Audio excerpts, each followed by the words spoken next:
Bien, entonces vamos a comenzar la grabación de estas unidades 1 y 2 del libro de Fanelli Bouzas, que es lo que vamos a ver hoy, ¿sí? ¿Qué vamos a ver en este capítulo 1? Como les comentaba recién, van a ser temas introductorios que a ustedes les va a servir para poder aplicar los conceptos del comercio internacional. Dentro de la unidad 1 vamos a ver la importancia de la productividad en el comercio internacional, cuál es el vínculo entre el mercado de bienes y el mercado de capital, cuáles son las ventajas del comercio internacional y de qué manera las políticas macroeconómicas impactan o podrían impactar en el comercio internacional. Entonces, la gran pregunta que nos hacemos en esta instancia es ¿por qué los países participan de los procesos de integración? ¿Sí? Y en ese sentido, nosotros vamos a ir viendo distintos conceptos que al menos nos van a ayudar a tratar de entender cómo es que se da este proceso de integración entre los países y específicamente en el comercio, ¿no? La idea es desarrollar algunos conceptos analíticos para poder entender y tratar de dar alguna respuesta a esa pregunta.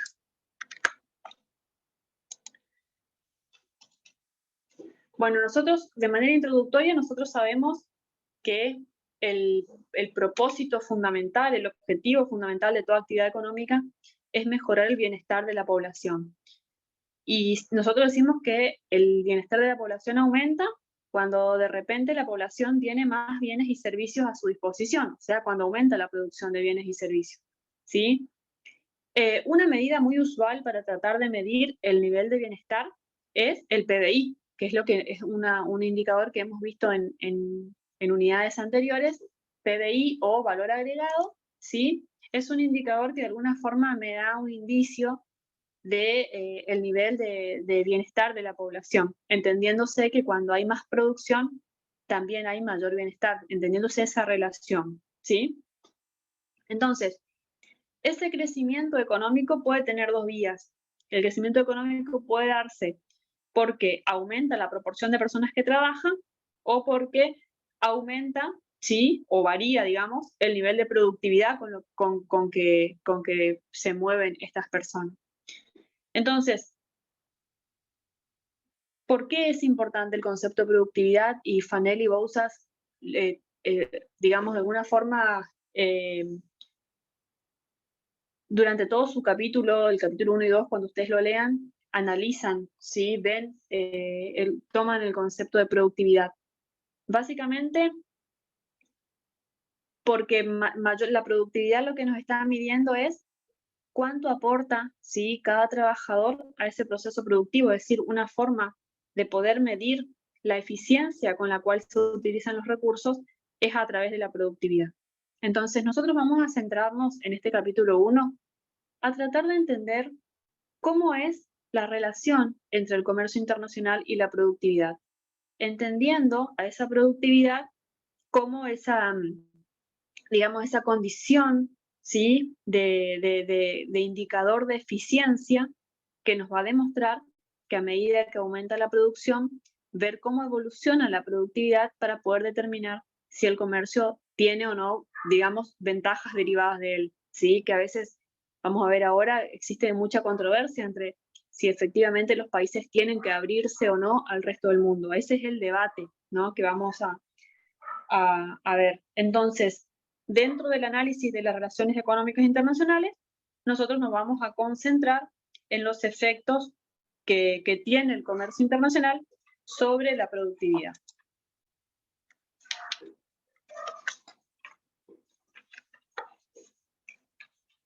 Entonces, si nosotros estamos diciendo, ¿no? que mayor producción implica mayor bienestar en la población, entonces podemos empezar a concluir de que integrarse al resto del mundo es beneficioso, ¿sí?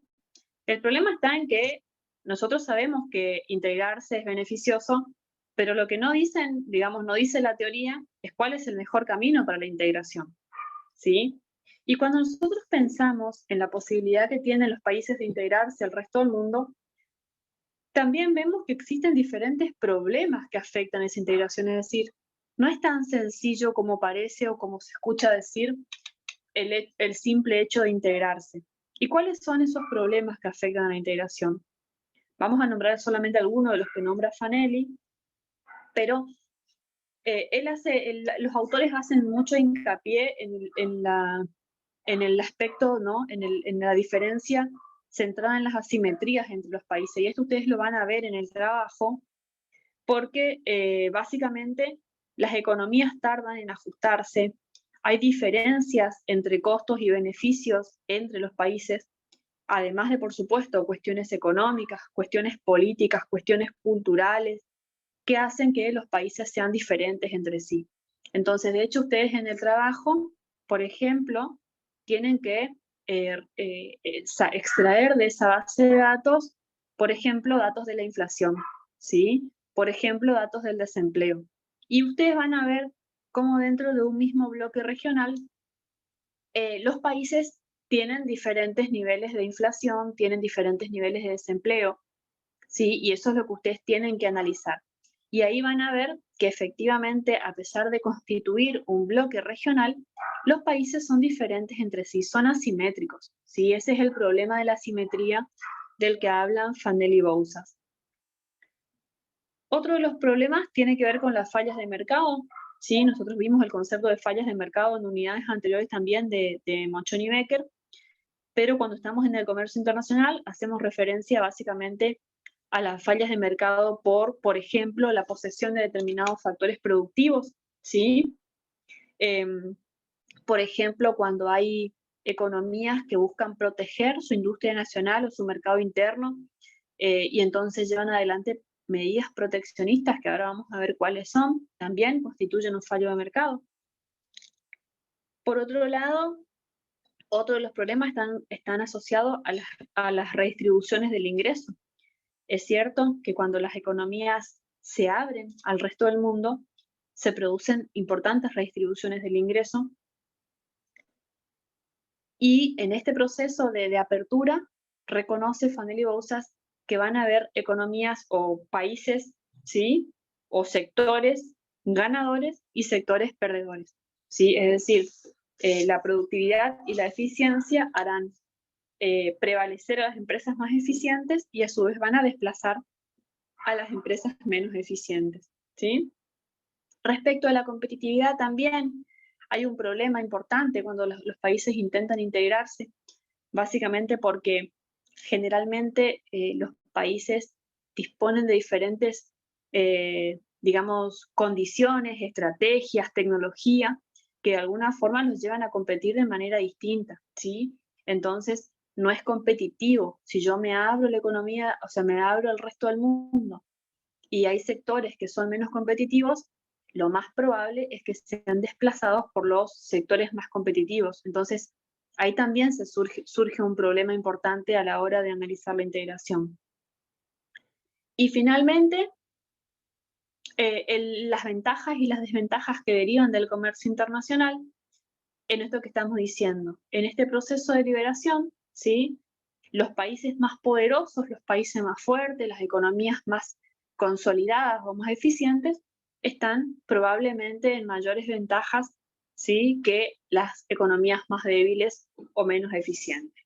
Entonces, fíjense que todas esas cuestiones son diferentes aspectos o problemas que afectan a la integración y que nos llevan a dar cuenta de que no es tan sencillo como parece o como se dice el simple hecho de integrarse. Es decir, por un lado estamos reconociendo que la mayor producción o el mayor intercambio genera un aumento en el bienestar de la población, que es lo que dijimos hace un rato, pero ahora estamos reconociendo que en realidad no sabemos cómo llegamos a ese mayor nivel de producción a través del intercambio, porque en realidad existen problemas, existen aspectos en el medio que nos llevan a dar cuenta de que no es tan sencillo, ¿no?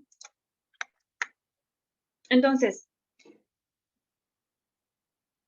ustedes me dirán, bueno, ¿cuál es la mejor manera entonces de integrarnos al resto del mundo? ¿Sí? ¿Cuál es la mejor manera? Perdón, acá.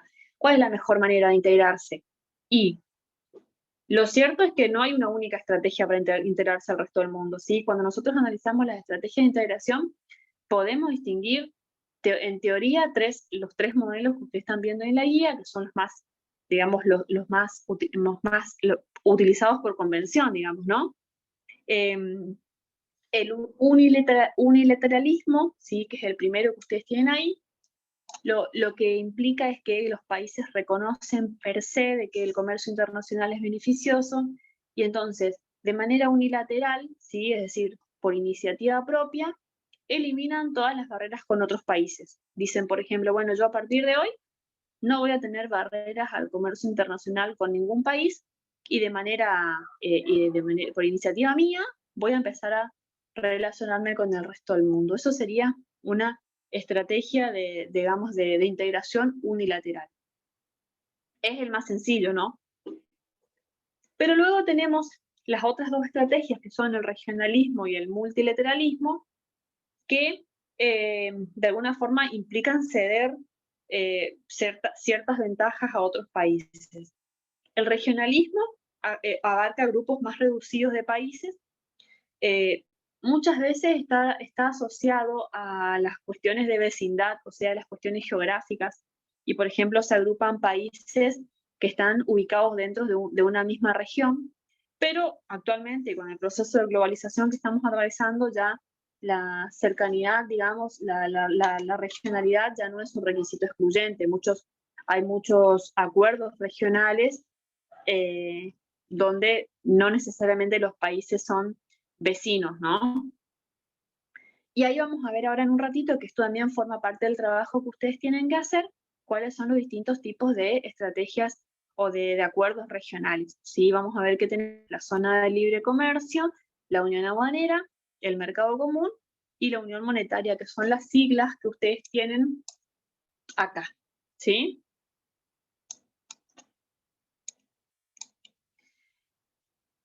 Y finalmente el multilateralismo, que vendría a ser como la estrategia de integración más abarcativa. Es muy grande, idealmente se consolidan todos los países del mundo dentro de esa estrategia. Se lleva a cabo en foros internacionales. Ustedes habrán leído en el libro de Mochón y Becker lo que se denominó las rondas del GATT, ese Acuerdo General sobre Aranceles y Comercio, que derivó actualmente en lo que hoy conocemos como la Organización Mundial del Comercio, ¿sí? La OMC. Entonces, a partir de ahora, lo que nosotros tenemos que tratar de responder es esa pregunta que ustedes tienen ahí, ¿sí? ¿Por qué un acuerdo regional puede ayudar al crecimiento económico? Digo, nosotros estamos viendo que definitivamente la producción, la productividad y el intercambio tienen un efecto sobre el bienestar de la sociedad. Entonces, a partir de ahora, entendiendo que hay un efecto, ¿sí? Entendiéndolo como positivo en el sentido de que mayor producción implica mayor bienestar, vamos a ver de qué manera el comercio internacional afecta, ¿sí? En ese sentido. Entonces, algunas cuestiones generales nada más, antes de introducirnos en el comercio internacional, vamos a ver un poquito cuál es la relación entre la productividad y el comercio de bienes en el mercado de bienes en general, ¿sí? Nosotros en general sabemos, y esto algo también, nosotros ya lo vimos en unidades anteriores, ¿sí? Que el mayor intercambio, y acá estamos hablando a nivel general, no específicamente en el comercio internacional, sino que en líneas generales, a mayor intercambio, sí se produce una mayor especialización entre las partes, ya que cada uno va a producir aquello que le genera mayor rentabilidad, ¿sí? Y esa mayor especialización va a derivar en una mayor eficiencia. Entonces, eso ya de por sí es una consecuencia positiva sobre la producción. Y también el intercambio, ¿sí? El comercio, lo que me genera es mayor división funcional en la organización del proceso productivo. Y cuando estamos hablando de la división funcional, perdón, estamos hablando de esa división que se da dentro del proceso productivo entre el empresario, que es el que va a organizar la producción y tomar los riesgos, el rentista, que es el que aporta el capital y los recursos naturales, y el trabajador. Entonces, esa especialización es posible en la medida en que, a medida que hay más mercados, o sea, a medida que aumenta el intercambio, mayor va a ser la división funcional en ese aspecto, en ese contexto, ¿sí? Y esa mayor división funcional va a aumentar la eficiencia. Imagínense ustedes que más comercio implica más mercado, implica, por ejemplo, que los empresarios tengan más posibilidades de poder expandirse, de poder invertir, ¿sí? Entonces, todo ello, digamos, nos va a dar cuenta de por qué el intercambio es otro canal que favorece la productividad, ¿sí? Otro aspecto que tenemos que resaltar nosotros para poder ver la fuerza del mercado es el poder que tiene para homogeneizar la economía. Y este es un concepto muy importante de homogeneización de la economía, ¿sí? Porque nosotros decimos, estamos hablando, ¿no?, de que las economías son asimétricas, quiere decir que presentan grandes diferencias, ¿sí?, entre ellas, y que cuando se abre al comercio aparecen ganadores y perdedores. Lo que hay que entender en ese sentido es que van a haber productores que son ineficientes y que van a ser reemplazados por otros que son más eficientes, ¿no?, que es lo que decíamos hoy. Cuando a largo plazo sucede eso en un sector, porque todavía no estamos en el comercio internacional en sí, sino que estamos analizando el intercambio entre un sector, entre economías.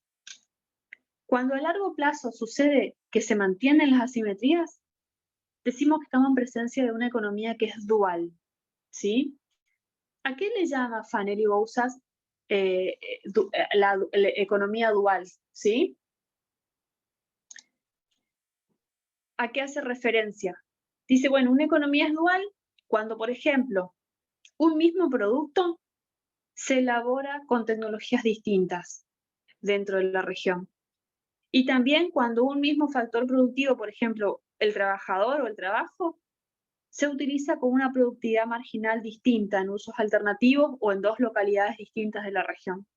Entonces, si por ejemplo, la yerba mate, ¿sí?, que es un producto homogéneo, se produce o se elabora con una tecnología distinta en Argentina que en Paraguay, estamos diciendo que hay una economía dual, ¿sí?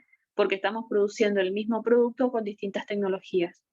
O de hecho, si el trabajador en Argentina y en Paraguay, o en Argentina y en Brasil, o en Argentina y Uruguay, produce distintas cantidades en un mismo periodo de tiempo, con las mismas herramientas, también estamos diciendo que hay economía dual, ¿sí?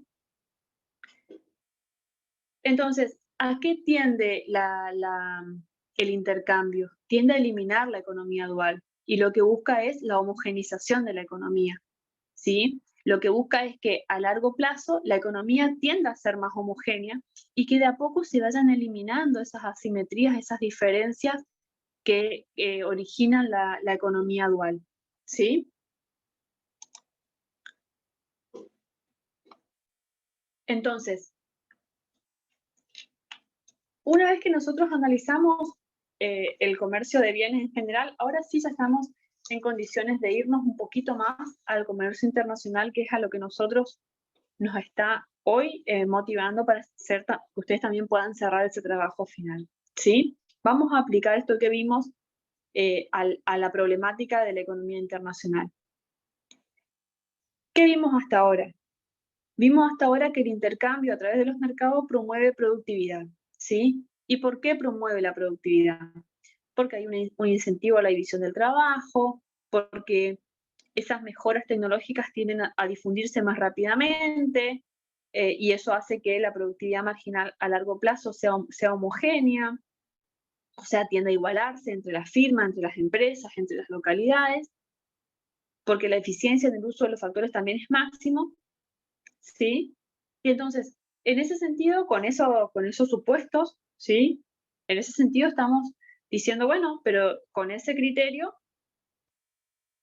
tendríamos que sí o sí abrirnos al resto del mundo y tendría que ser ilimitado el comercio internacional. Deberían estar pensando ustedes. Decir, bueno, pero si la profe está diciendo que el comercio internacional hace todo eso que nos está contando, incentiva la división del trabajo, homogeneiza, aumenta la productividad, si efectivamente el comercio internacional provocara eso, entonces la pregunta es, ¿por qué no sucede en la práctica? ¿Por qué no pasa todo eso que estamos hablando? Ahora ustedes van a ver, en la medida que hagan su trabajo, cómo dentro de los bloques regionales existen muchas diferencias entre los mismos países que integran un bloque. ¿Y por qué sucede eso? Ustedes cuando hagan el trabajo deben, bueno, pero acá hay asimetría, sería lo que ustedes tendrían que pensar, ¿no?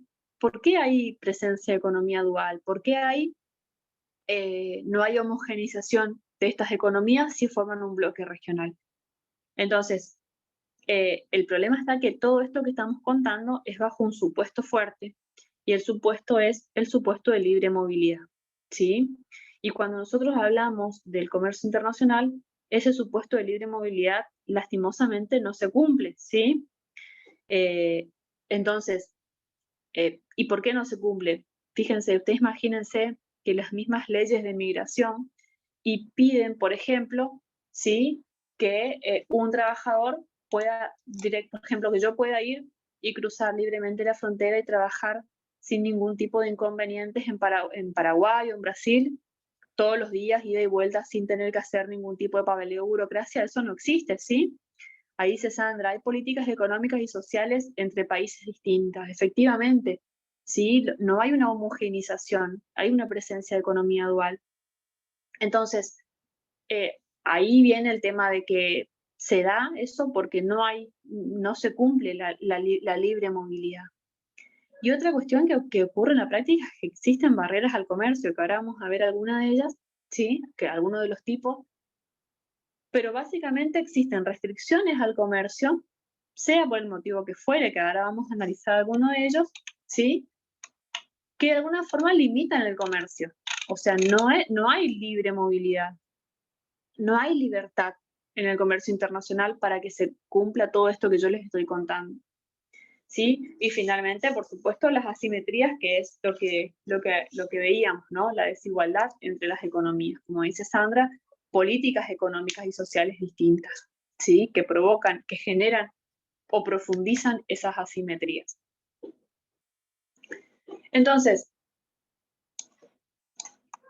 cuando nosotros hablamos de las ventajas en el comercio internacional, porque, a ver, que no se cumpla el supuesto de libre movilidad no implica que tampoco sea posible el intercambio o deje de ser posible, ¿cierto? Que el comercio internacional genera ventajas, ¿sí? ¿Y cuáles son las principales ventajas que podemos nombrar? Cuando ustedes lean esto de la dotación relativa de factores, quiere decir que los países en el mundo, a pesar de que puedan producir todo lo que necesiten, no lo hacen, ¿sí? No lo hacen porque lo que buscan es producir esos bienes en los cuales disponen mayor factores productivos, ¿sí? Es decir, analizan la dotación de factores productivos y ven qué es lo que les conviene producir, ¿sí? Por ejemplo, si yo analizo la producción de Estados Unidos, ¿sí? Yo digo, bueno, Estados Unidos tiene una proporción de factor productivo capital, por ejemplo, dispone de más capital en comparación que los recursos naturales. Entonces, ¿qué va a hacer Estados Unidos? En su producción se va a especializar en aquellos productos que utilicen de manera intensiva el recurso o el factor productivo capital y a su vez va a importar los productos, por ejemplo, que son intensivos en recurso natural.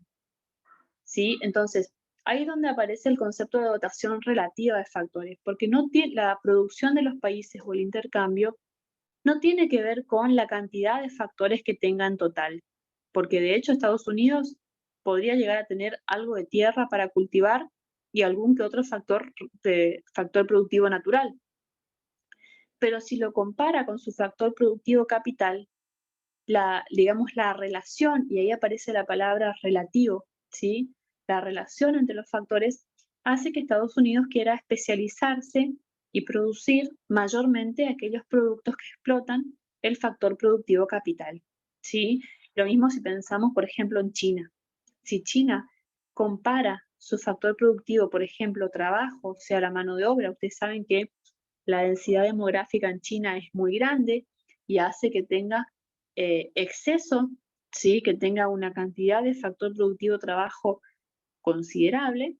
Si lo compara con su recurso natural, entonces seguramente China verá que le conviene especializarse en los productos que son mano de obra intensiva e importar aquellos productos que, por ejemplo, son intensivos en recursos naturales. ¿Sí? Ahí aparece el concepto de dotación relativa de factores. También la movilidad de capital es, digamos, genera ventajas. Actualmente, como les contaba hoy, con la globalización, es cada vez más, digamos, más fácil la transportación, la movilidad de capital, que se da exclusivamente o, digamos, esencialmente a través de dos canales, que son la inversión extranjera directa y los mercados de capital internacionales, ¿sí? Esos dos canales son los que permiten la movilidad de capital entre las economías. Y finalmente, si nosotros analizamos el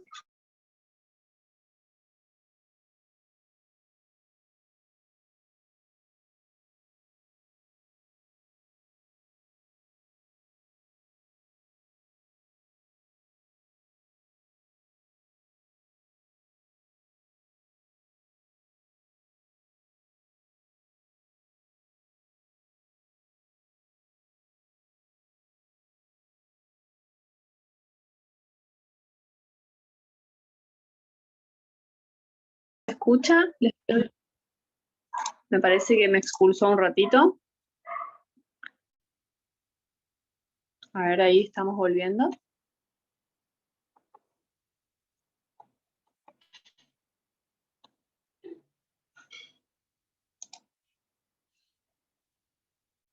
¿Se escucha, chicos? Sí, profe, pero no se ve su pantalla. A ver, ahí estamos. Sí, ahora. Muy bien, gracias, perfecto. Discúlpenme que sé que me expulsó un ratito. Si pasa esto, les pido que me tengan un poquito de paciencia y esperen nomás, porque estoy desde dos dispositivos, porque mi notebook está con problemas. Entonces estamos haciendo lo posible para que la clase se dé. Bueno, le decía entonces que habíamos visto ya el concepto de costos medios decrecientes en unidades anteriores, sí, que se daba en esta situación donde a medida que aumentaba la producción, los costos fijos se iban disminuyendo, ¿sí? Es decir, se iban distribuyendo entre las distintas unidades de producción. Entonces, si estamos hablando de más mercado, más producción, lo que va a lograr es que aparezcan economías, ¿sí? O sectores que presenten costos medios decrecientes. También la idea del aprendizaje y las economías de escala. Necesariamente, cuando estamos hablando del comercio internacional, lo que estamos logrando, ¿sí? Es que veíamos recién, hace un ratito, ¿no? El intercambio genera especialización, división del trabajo. Entonces, si hay división del trabajo y hay mayor especialización, necesariamente a largo plazo va a haber también aprendizaje y las economías van a estar de alguna forma más capacitadas, con mayor conocimiento, se van a dedicar a la investigación, van a buscar ser más competitivas, ¿sí? Entonces, fíjense cómo el comercio internacional en ese sentido genera estos movimientos, ¿no? Estos conceptos. Y otro concepto importante de Fanelli que también quisiera resaltar es la diferencia que él hace entre economías estáticas y economías dinámicas. Y él hace esta diferencia, ellos hacen esta diferencia, llamando básicamente economía estática a esas economías donde se produce un aumento de la producción en un punto del tiempo, es decir, en un momento determinado, pero no hay un cambio técnico en el medio. ¿Sí? Simplemente hay un aumento de la producción por una reasignación de factores o de recursos que genera un aumento de la producción, pero ahí queda. ¿Sí? No hay, luego de eso no hay más nada, no hay aprendizaje, no hay cambios, no hay nada. ¿Sí? En cambio, cuando habla de economías dinámicas, en ese caso sí, él le llama economías dinámicas cuando ese aumento de la producción se genera por un mayor aprendizaje y entonces las economías aprenden, mejoran, aumentan su producción, ¿sí? Investigan, se especializan y crecen. Y no producen siempre lo mismo. Cuando hay una economía dinámica, constantemente como se investiga y se buscan nuevas formas de producción, constantemente hay una tendencia al cambio. Por eso el nombre de dinámico, ¿sí? No se queda con lo mismo ni en el mismo lugar, ¿sí?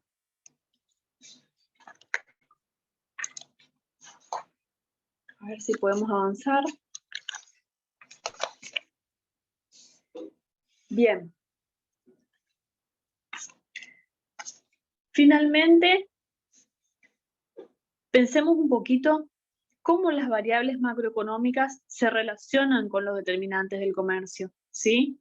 Sin dudas que la política macroeconómica tiene un efecto importante en el comercio internacional, ¿sí? Y de hecho, lo que suceda en el comercio internacional va a generar desequilibrios, tanto internos como externos, ¿sí? Es decir, lo que suceda en el resto del mundo no nos va a librar a nosotros de tener algún efecto, que puede ser positivo o negativo, ¿sí? En función a qué es lo que suceda.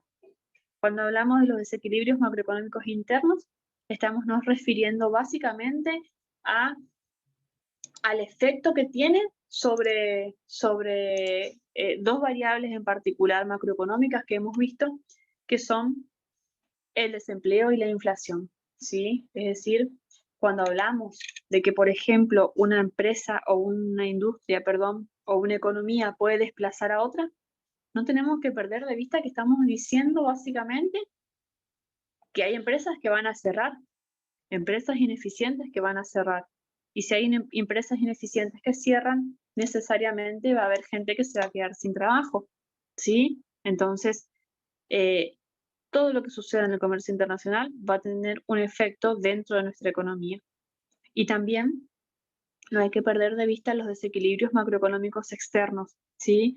Que se generan básicamente por esta relación que se genera con el resto del mundo. Y ese desequilibrio externo puede venir dado tanto por las dificultades de pago, ¿sí? Que ustedes vieron en la bolilla, en la última bolilla de Mochoni-Becker, el concepto de balanza de pagos, que es ese registro sistemático de los ingresos y egresos de moneda extranjera. Si algo sucede en el comercio internacional que me afecta a mi balanza de pagos, me va a provocar un desequilibrio, ¿sí? Macroeconómico. Y también digamos, el efecto asociado a las variaciones en la competitividad, ¿sí? Entonces, esos desajustes en la competitividad se dan por inconsistencia entre el salario y los precios locales y por el nivel de la productividad de la economía. Y en este camino, cuando nosotros analizamos el concepto de competitividad en el comercio internacional, aparece una herramienta que es muy importante, también sumado a lo que ustedes ya han visto en unidades anteriores, que es la herramienta de la devaluación, ¿sí? Cuando nosotros hablábamos de devaluación, nos estábamos refiriendo a una modificación en el tipo de cambio, ¿sí? Que también son bolillas que hemos visto en Mochoni-Becker. La devaluación, de hecho, es un medio para recomponer la competitividad, ¿sí? Me permite de alguna forma ser más competitivo. Ahora, la pregunta que les hago es, digo, cuando nosotros hablamos de devaluación, ¿qué estamos diciendo cuando nosotros decimos que se devalúa una moneda? Estamos diciendo que baja el precio de la moneda. Por ejemplo, cuando yo digo que se devalúa el peso con relación al dólar, ¿qué estoy diciendo? Que con los mismos...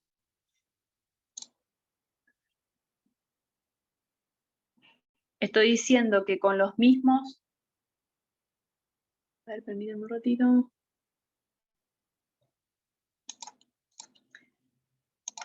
Estoy diciendo que con los mismos dólares puedo tener muchos más pesos, ¿sí? Y con eso quiere decir que los productos nacionales se hacen más baratos en relación al resto del mundo. Entonces, el problema básicamente es que por ese lado van a aumentar las exportaciones y va a estar todo muy bien en ese sentido, porque ustedes me dirán, bueno, profe, pero si nuestros productos se hacen más baratos, entonces vamos a producir más, vamos a exportar más, y eso va a hacer aumentar las exportaciones y se van a crear nuevos puestos de trabajo y estaríamos más felices. Entonces, ahí viene el problema, ¿no? Que como estamos hablando de la moneda, justamente la moneda tiene dos caras, dice Fanner y Bouzas, y entonces hay que analizar qué sucede del otro lado, porque no es solamente mirar ese efecto positivo de la devaluación, sino que lo que tenemos que pensar es que así como nuestros productos se abaratan para el resto del mundo, también es cierto que los productos que nosotros compramos de afuera se encarecen, ¿sí? Es decir, las importaciones se hacen más caras.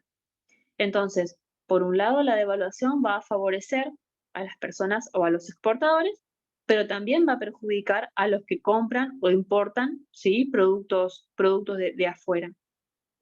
Y de hecho, ahí entramos todos en la bolsa, porque existen muchos productos importados, ¿sí? que son pagados por el consumidor interno. Por ejemplo, cuando hablamos del petróleo, de todo lo derivado del petróleo,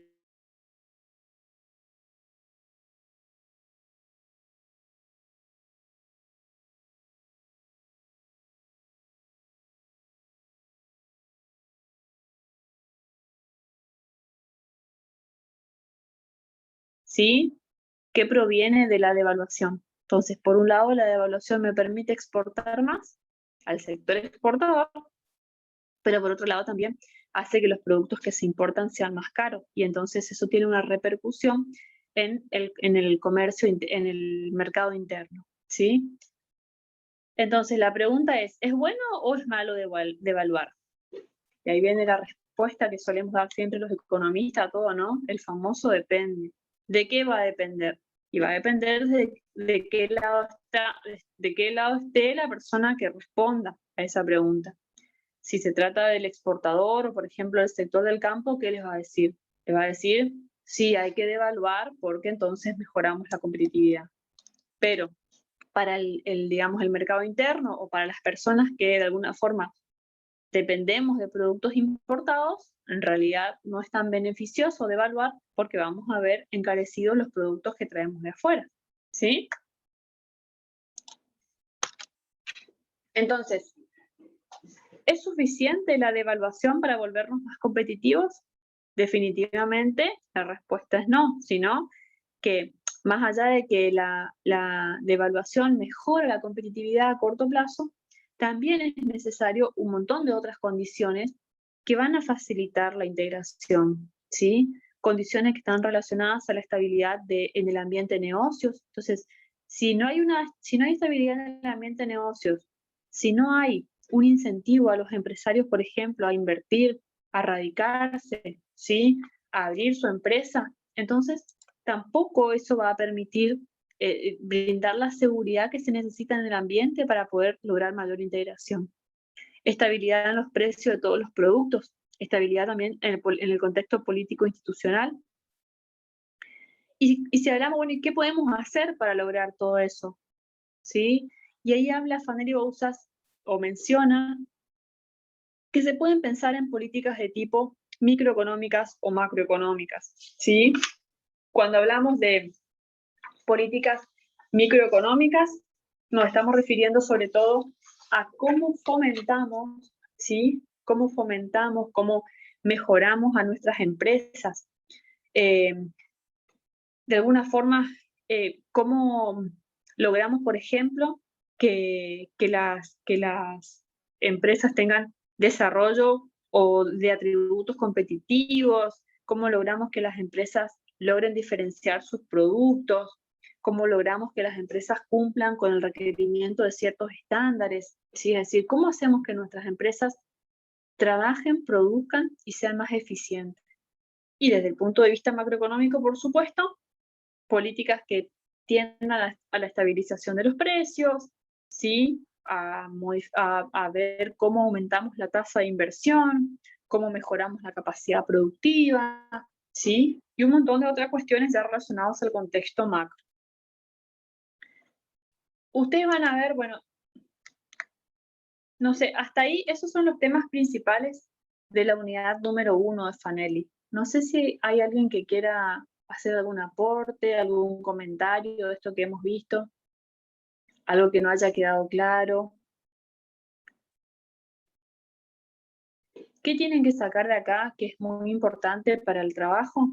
Y de hecho, en la clase pasada me preguntaba un compañero si podían usar el libro de Fanelli Bouzas como bibliografía, y de hecho la respuesta es que no es que pueden, sino que deben hacerlo porque es bibliografía de la materia.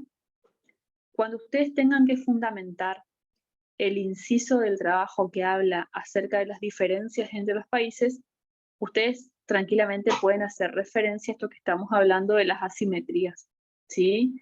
Y extraer del libro de Fanelli Bouzas estos conceptos de por qué los países son diferentes, por qué se da el hecho de políticas distintas entre las economías, ¿sí? Eso lo tienen en el libro de Fanelli y les va a servir a ustedes para fundamentar esa parte del trabajo. ¿Sí? ¿Alguna duda de la unidad número 1?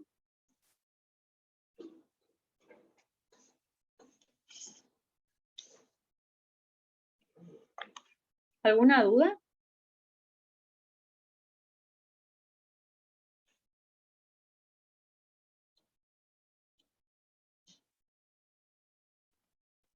¿Podemos avanzar? Perfecto. Bueno, de la unidad número 2 también vamos a ver los principales conceptos que ustedes tienen que tener, digamos, para el trabajo y para poder cerrar esta idea de integración relacionadas a las barreras al comercio y sus causas, los tipos de acuerdo regional y el concepto de ventajas estáticas, desvío y creación de comercio. ¿Sí? Lo principal que vamos a ver. Bueno, cuando nosotros hablamos del comercio internacional, podemos distinguir básicamente dos sectores, el sector transable y el sector no transable. ¿Sí? El sector transable es aquel que abarca digamos, el comercio con el resto del mundo, y son todos los bienes, o es el sector que abarca todos los bienes que están expuestos al intercambio y por ende a la competencia. Y por otro lado, el sector no transable son aquellos bienes que no se pueden intercambiar con otros países, ¿sí? Es decir, que de alguna forma están protegidos de la competencia internacional. Cuando nosotros hablamos del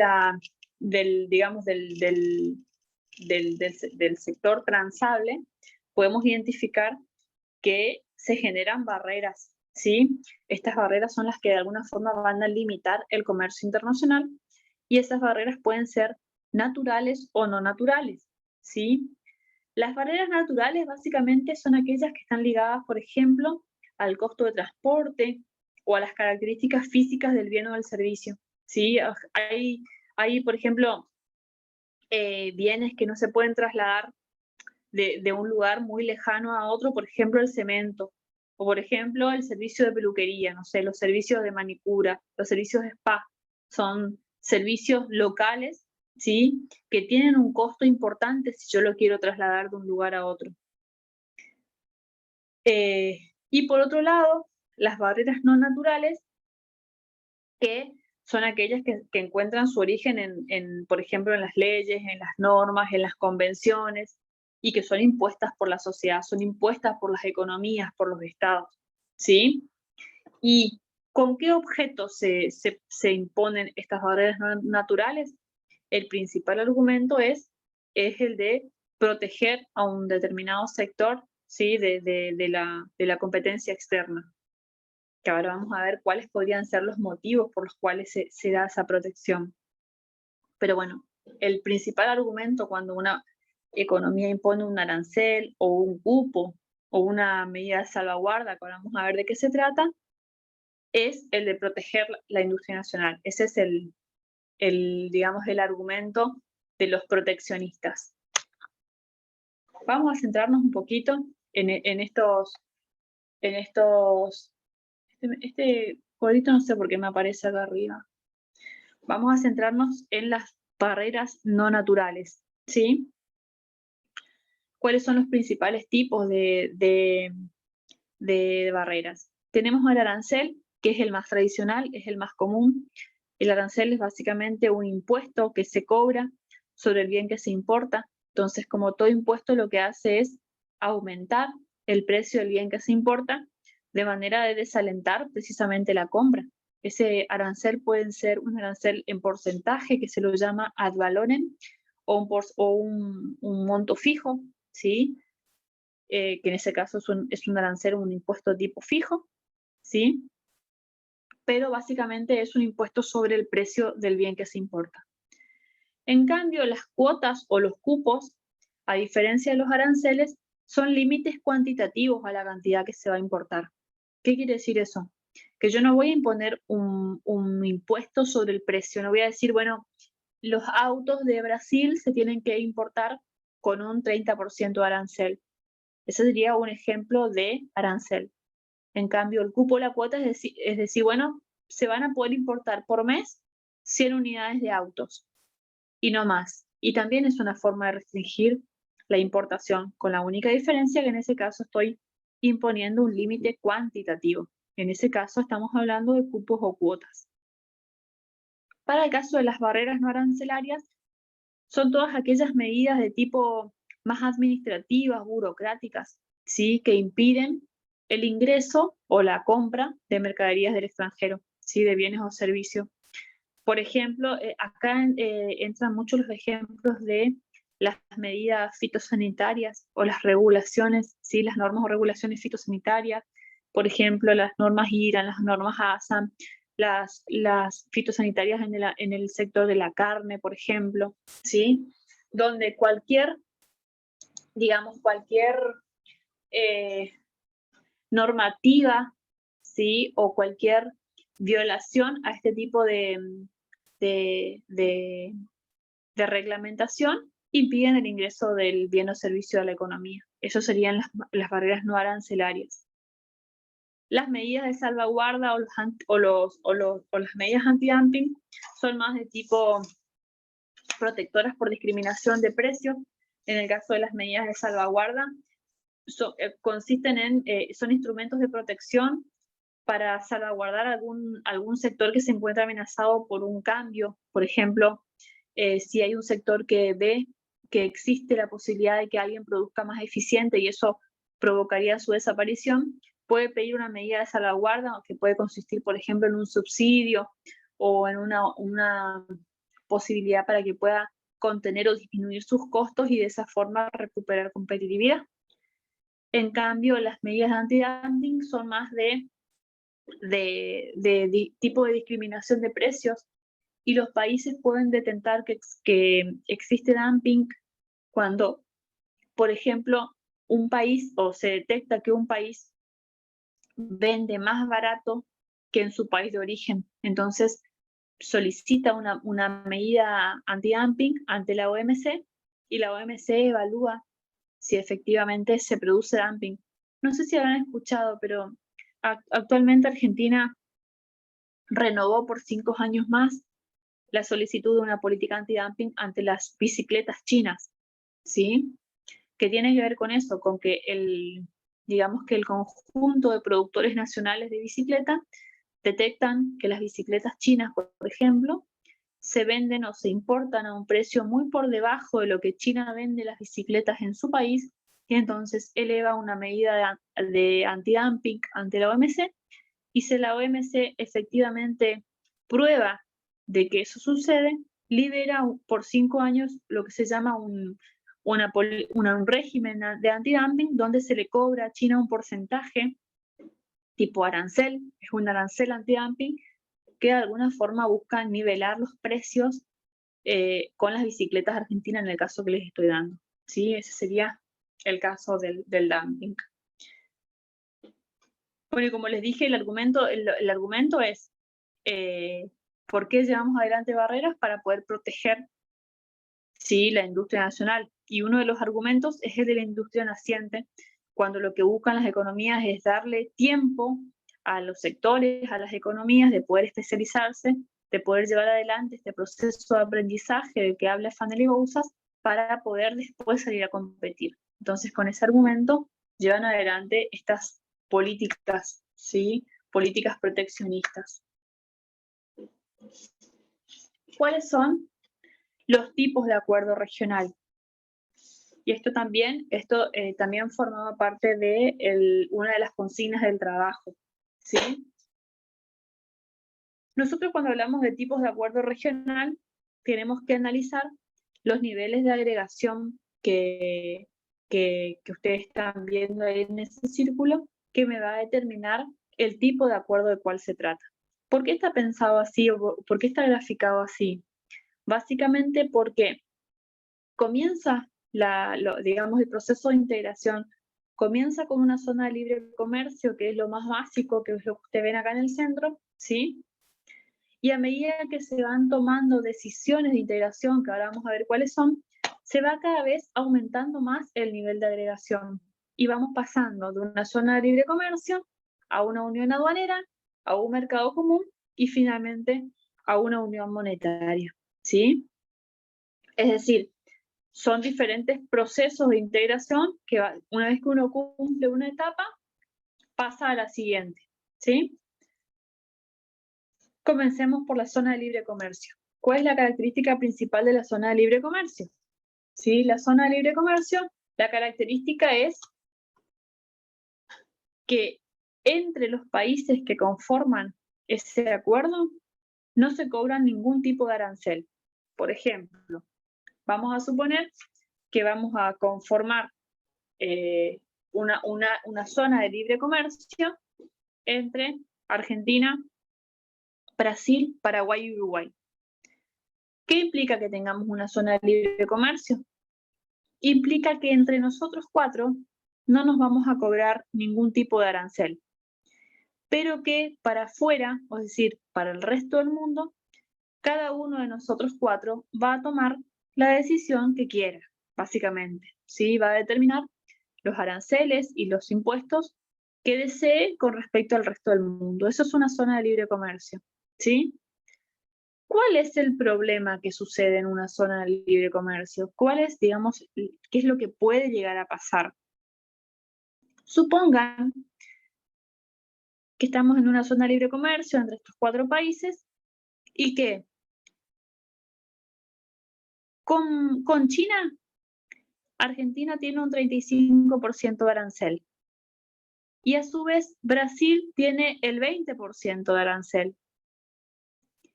Y Paraguay y Uruguay tienen el 10% de arancel. ¿A quién creen ustedes que le va a vender China?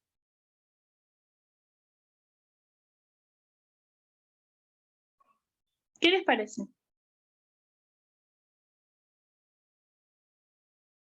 Al de menor valor, exactamente, Karina. Es decir, China va a buscar al que le cobra menos impuesto nomás, digamos, ¿sí? Porque estamos hablando que un arancel es un impuesto. Entonces, ¿qué podría ocurrir en una zona de libre comercio? Sí, bueno, pero, a ver, China podría meter sus productos por el país de menor valor y después ese país de menor valor me lo va a vender a mí sin impuestos. Y total, dentro de nosotros cuatro nos vendemos sin aranceles. Y en definitiva, podría ocurrir que los productos chinos le lleguen a Argentina con un menor nivel de arancel porque entró, digamos así, en palabras simples, entró por el país de menor arancel. Y ahí es donde aparece esta idea de las reglas de origen. Ahí es donde dice la zona de libre comercio, no señores, eso no puede pasar. No puede pasar que los productos entren por las economías o los países de menores aranceles. Entonces, para que se pueda dar esta zona de libre comercio, para que esto sea, digamos, sea viable o sea, esto se pueda dar, vamos a establecer reglas de origen. ¿Qué quiere decir eso? Que todos los productos que van a estar sujetos al libre arancel, digamos, entre Argentina, Uruguay, Paraguay y Brasil en nuestro ejemplo, ¿no? Todos los productos que se comercialicen entre nosotros cuatro, dice la zona de libre comercio, tiene que tener cierto componente de origen nacional. No puede ser importado de otro país para después vendérmelo a mí sin arancel. Entonces, este es el concepto de reglas de origen, ¿sí? El porcentaje lo establece la zona de libre comercio, puede ser un 80, puede ser un 90, puede ser un 100%, y decir, no, solamente los productos que cada uno elabore en su economía son los que están sujetos a la zona de libre comercio. Todo lo demás tiene que pagar arancel. ¿Sí? Esa es la característica principal de la zona de libre comercio. Entonces, para tratar de salvar ese inconveniente de la zona de libre comercio, aparece este segundo nivel de integración, que es la unión aduanera. ¿Qué hace la unión aduanera? La unión aduanera viene a salvar ese, digamos, ese inconveniente, ¿no? que tiene la zona de libre comercio, y lo que hace en el caso de la unión aduanera, lo que le suma, ¿sí? Porque recuerden que son niveles de agregación, es decir, que la unión aduanera contiene una zona de libre comercio, pero además le agrega algo. ¿Qué le suma a la unión aduanera a la zona de libre comercio? La idea del arancel externo común. ¿Qué quiere decir? Que entre los 4 países deciden que además de no cobrarse ningún tipo de arancel entre ellos, o sea, entre los miembros, también van a establecer un arancel externo común. ¿Qué quiere decir? Que le van a cobrar todos a China el 30%, o el 20%, o el 10%. ¿Sí? Entonces, no hay manera de que China pueda elegir, ¿sí?, su destinatario vía menor arancel. Entonces, la unión aduanera viene a salvar esa situación. ¿Sí? Luego, en un nivel de integración un poquito mayor, tenemos el mercado común, ¿sí? Y el mercado común, además de ser zona de libre comercio, además de tener un arancel externo común, lo que permite también es la libre movilidad de factores, ¿sí? Entre ellos, el más, digamos, el más habitual es el trabajo. Entonces, el mercado común lo que permite es que puedan circular de manera libre los factores productivos dentro de esa zona, ¿sí?, del mercado común. Y finalmente, la unión monetaria, que ustedes verán que es el nivel de integración mayor, ¿sí?, sumado a todo lo anterior, lo que agrega, lo que suma, es la idea de una moneda común, ¿sí? Es decir, articula sus políticas económicas, sociales y monetarias de manera tal que todos los integrantes de ese acuerdo van a tener una sola moneda. Ustedes imagínense que al tener una misma moneda, se está eliminando un poder que recién veíamos, ¿no? Un poder de poder regular la competitividad muy importante, que es el hecho de devaluar.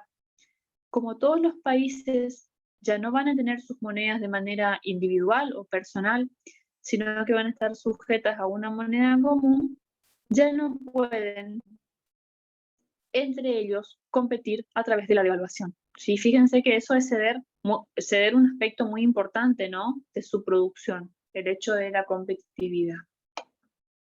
Entonces, ustedes en el trabajo tenían que describir el tipo de acuerdo al cual estaban trabajando. Hay grupos que van a tener el Mercosur, entonces tienen que identificar de qué tipo de acuerdo se trata. Hay otros que les ha tocado el NAFTA y hay otros que le ha tocado la Unión Monetaria, ¿sí? Entonces lo que ustedes tienen que describir en un pequeño párrafo es cuál es el tipo de acuerdo que les ha tocado y cuáles son las características, digamos, en función a esto que estamos hablando ahora, ¿sí?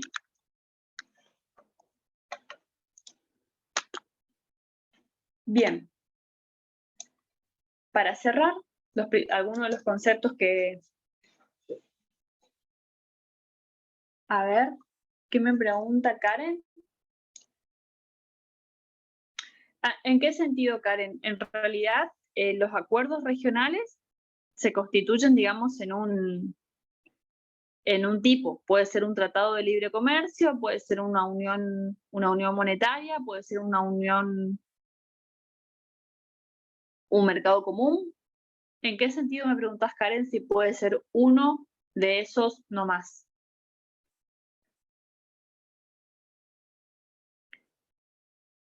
En realidad, a ver, ahí está buena la pregunta, Karen, y te voy a explicar por qué.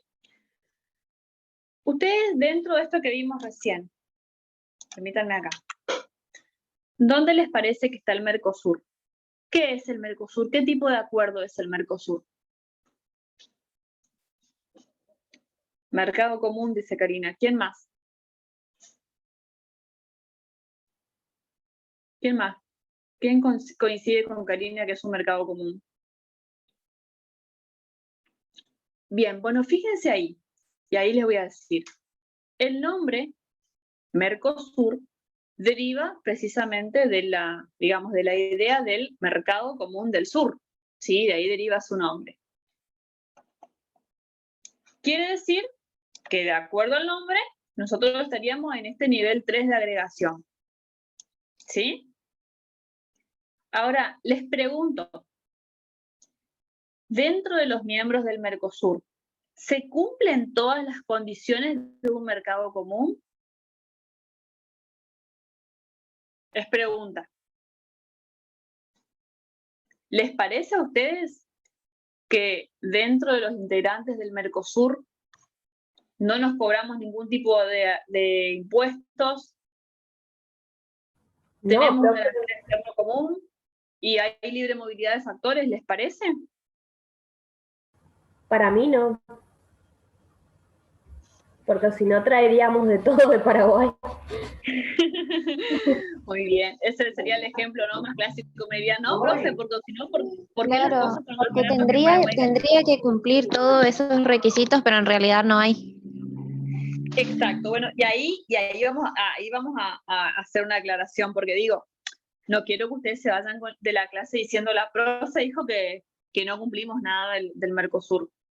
Les cuento, cuando se funda el Mercosur, sí, que ustedes ahora van a tener que ver la fecha y demás, los que tienen Mercosur, no es que se juntaron los integrantes inicialmente Argentina, Uruguay, Brasil y Paraguay y dijeron, bueno, muchachos, a partir de mañana vamos a hacer un mercado común. Eso no sucedió, no fue la idea del Mercosur.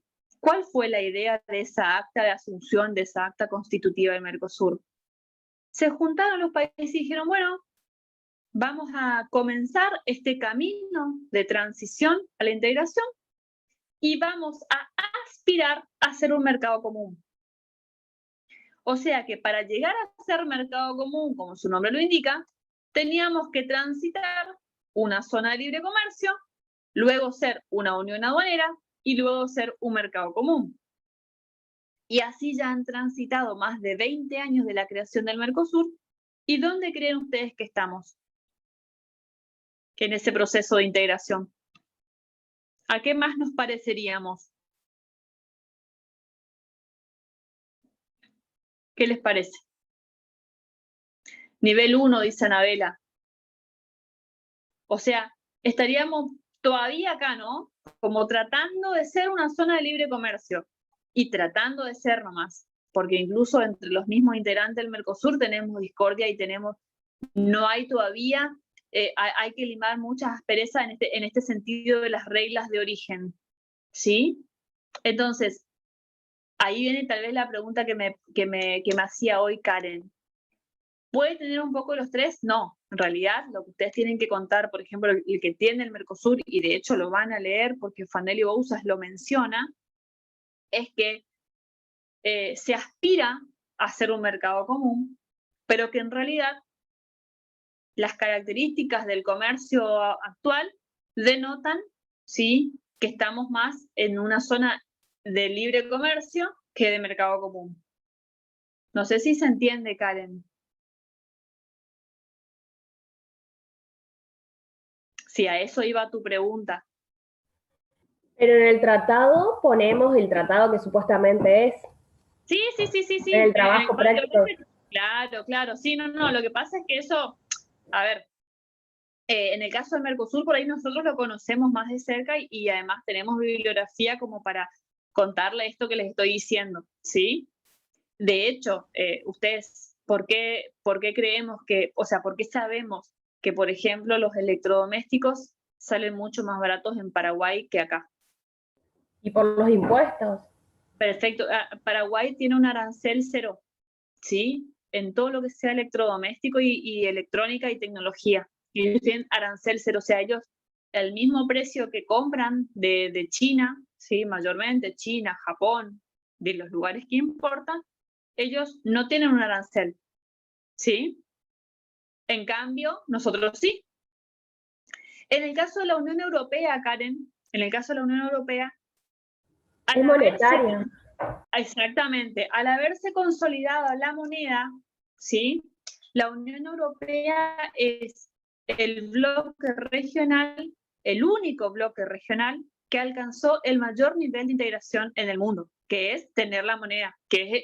¿Cuál es la moneda? ¿Cómo se llama la moneda? ¿Euro? El euro, sí, el euro. Entonces, en el caso, como decía recién la compañera, en el caso del Tratado del Norte, pongan que es un tratado y es una zona de libre comercio, porque así lo van a leer, ¿sí? Y al ser una zona de libre, sí. A mí me tocó, encima, todo, sé de todo menos del mío, de USMESCA, el de Estados Unidos con México y Canadá. Es una onda Mercosur, ¿no? No, es un tratado de libre comercio, en realidad es el ex-NAFTA. Si lo buscas, cambió el nombre nomás, ¿sí? Sí. Pero es un tratado de libre comercio en principio. Cuando te habla de tratado de libre comercio, te está hablando de esa zona de libre comercio. ¿Sí? A ver qué me dice Karin, pero ahí tiene esas características, profe. ¿A cuáles te referís, Karen?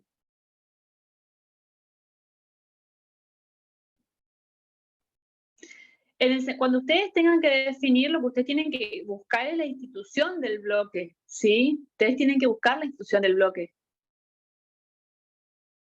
No hace falta que ustedes vayan colocando los niveles que pasó Karen. En el caso de la Unión Europea, ustedes van a instituirlo como una unión monetaria, ¿sí? Van a poner las características de la unión monetaria, nada más. Pero a lo que le decía recién es, la unión monetaria está consolidada, ¿sí? Está consolidada y es una unión monetaria y no hay mucho, digamos, para debatir. En cambio, en el caso del Mercosur, si ustedes ponen que es un mercado común y copian las características de un mercado común en el trabajo, y yo de repente leo y digo, y ustedes ponen, el Mercosur es un mercado común del sur porque se respetan las reglas de origen y porque hay un arancel externo común y porque hay libre movilidad de factores. ¿Eso estaría bien o estaría mal? A eso me refiero, ¿sí? O sea, cuando ustedes trasladen la teoría a la práctica, no copien y peguen tal cual está en el libro sin razonar. Porque si yo copio y pego digamos, la denominación o el concepto del libro, pero no razono, entonces el trabajo va a estar mal. Cuando ustedes lean cualquier bibliografía relacionada al Mercosur, incluso está en el libro también en el libro de Mochoni Becker, habla del Mercosur, van a ver que se instituye originalmente como un mercado común, pero lo que ustedes tienen que concluir es que actualmente no reúne las características de un mercado común, porque no posee un arancel externo común y porque no hay libre movilidad de factores. ¿Se entiende?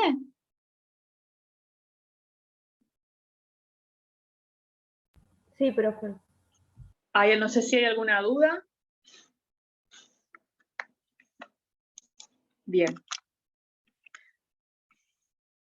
Bueno, vamos a cerrar con esto, así nos queda un ratito para ver parte del trabajo. Cuando nosotros entonces hablamos de las ventajas del comercio internacional, vamos a diferenciar las ventajas estáticas de las ventajas dinámicas. Tiene mucho que ver con lo que veíamos recién de economías estáticas y economías dinámicas, ¿sí? Cuando nosotros hablamos de las economías estáticas, nos estamos refiriendo precisamente a esas ventajas o a esos beneficios que derivan de la reasignación y un mejor uso de los recursos que ya tengo. Entonces pasa algo que me hace modificar recursos que tengo y de repente me beneficio. Pero pasó ese momento y ya no seguí creciendo, no seguí obteniendo ventajas.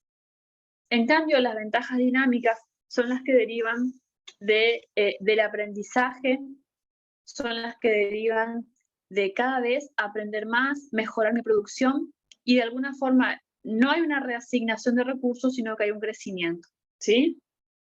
Y acá te les voy a dar un ejemplo que tal vez a muchos les resulte familiar, que qué es lo que pasó con Argentina entre el año a la salida, digamos, del 2002-2003, ¿sí?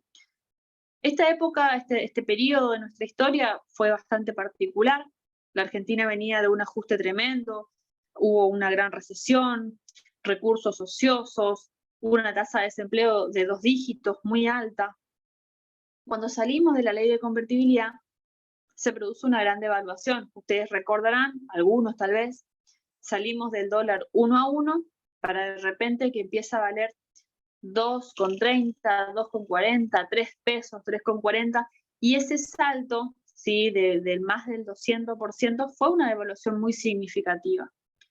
Entonces, ¿qué pasó en ese momento? Argentina estaba aprovechando que durante el tiempo de la convertibilidad, o sea, durante la década de los 90, como el dólar estaba muy bajo, había podido, digamos, acceder a muchos bienes de capital, se importaban muchos bienes de capital durante la década de los 90, ¿sí?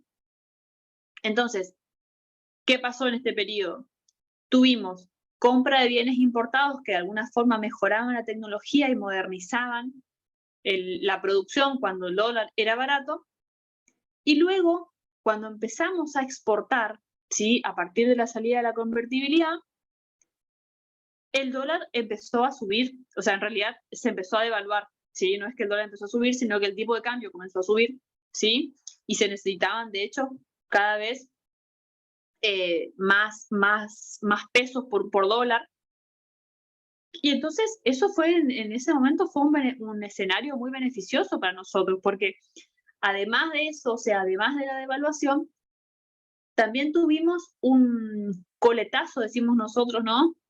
En los precios internacionales, en los precios de los commodities, un aumento de precios, y como yo vendía commodities, o sea, yo Argentina vendía commodities, imagínense, lo que yo vendo de repente lo vendo más caro y vendo más.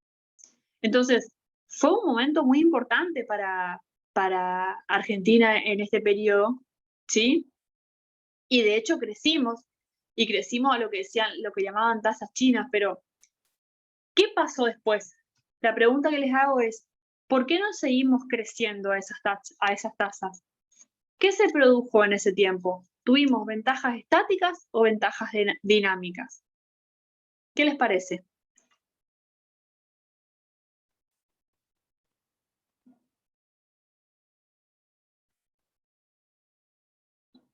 ¿Qué les parece que pasó en este tiempo?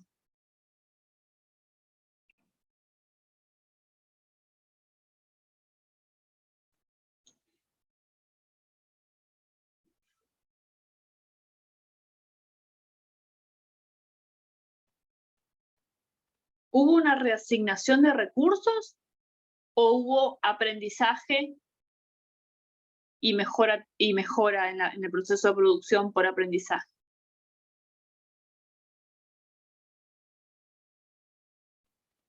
¿Qué les parece?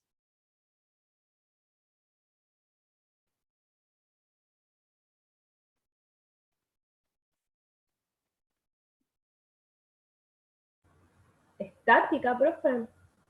Estática, sí, estática, ¿por qué? Porque fíjense lo que yo les estoy contando, digo, lo único que sucedió en ese tiempo fueron que máquinas que no se estaban usando se comenzaron a usar y se devaluó y hubo digamos, un viento a favor del comercio internacional. Eso fue lo que sucedió, es decir, hubo una reasignación de recursos que nos permitió de alguna forma obtener beneficios. Y entonces las ventajas fueron estáticas, pero ¿Por qué no seguimos creciendo a ese ritmo? Y básicamente porque las ventajas estáticas en su definición, como lo plantean Fanelli y Bouzas, precisamente son ventajas derivadas de un acto único, de un momento único, ¿sí? De decir, bueno, reasignación de recursos, aumenta la producción, produzco más, aumenta mi beneficio, pero luego de eso no pasa nada.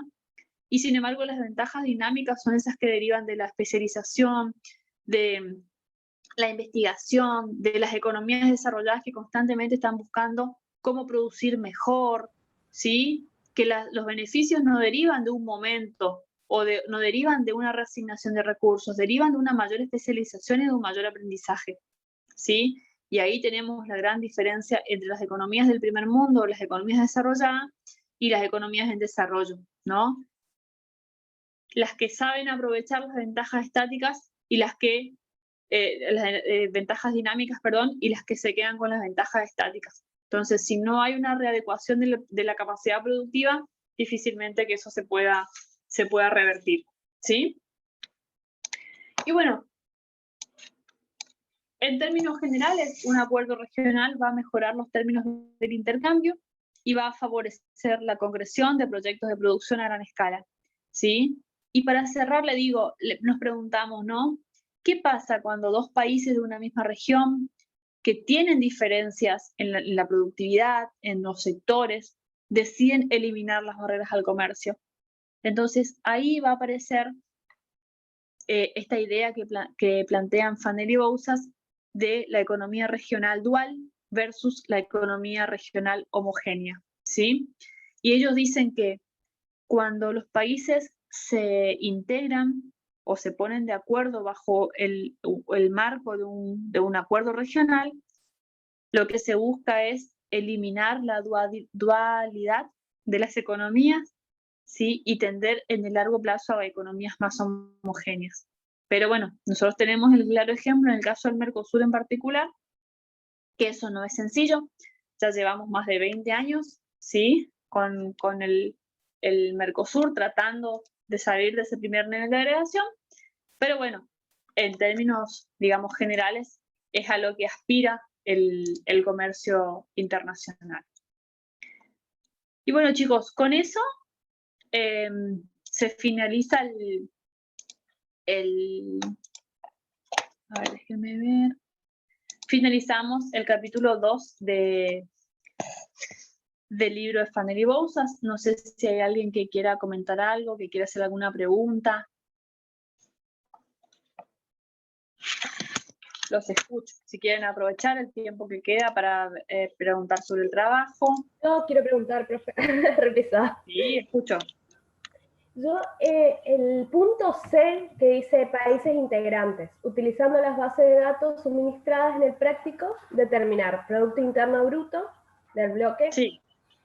Ahí, en esa lista, hay que utilizar las fórmulas de lo, o sea, no. En el práctico ustedes, ¿no? Ajá. ¿Solo anotar el Producto Interno Bruto?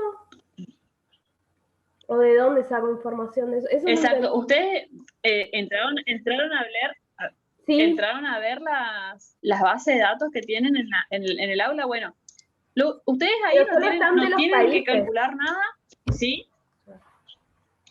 Y bueno, pero entonces, ¿cómo haces para sacar el del bloque?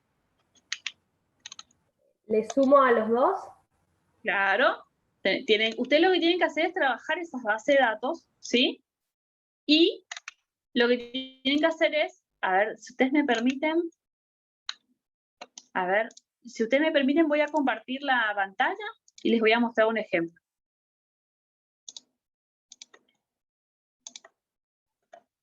A ver, como les decía, lo que tienen que hacer es organizar esa información, porque ustedes la base de datos la tienen de todo lo que se le pide en el práctico, ustedes tienen en el aula, ¿sí?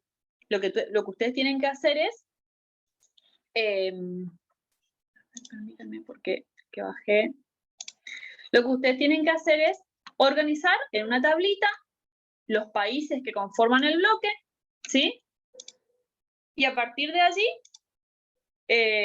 sumar, lograr, digamos, calcular, sí, el del bloque, sería el global. No sé si me explico. A ver. No entiendo. A ver, espérame que estoy queriendo compartir. Por ejemplo,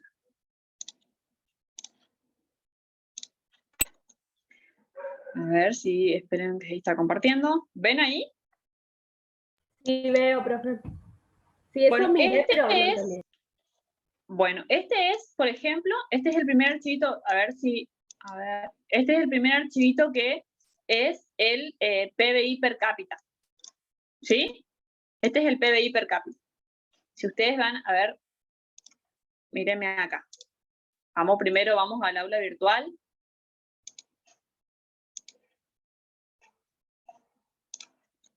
Para que puedan entender de dónde bajé. ¿Están viendo todos ahí? Sí, yo veo. Perfecto. Bueno, fíjense. Ustedes tienen todos los Excel que tienen para completar, digamos, las consignas, ¿sí? Voy a bajar acá el trabajo integrador. Bueno, el primer indicador que les pide, ¿cuál es? Producto bruto interno. El producto bruto interno del bloque. Del bloque, ¿sí? Entonces, yo me voy al aula virtual, ¿sí?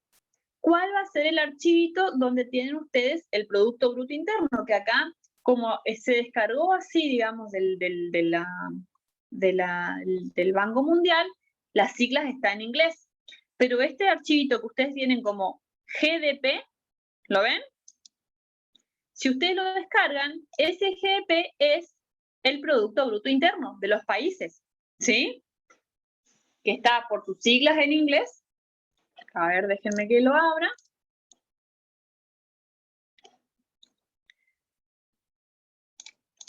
Entonces, ¿qué tienen que hacer ustedes? Voy a abrir acá.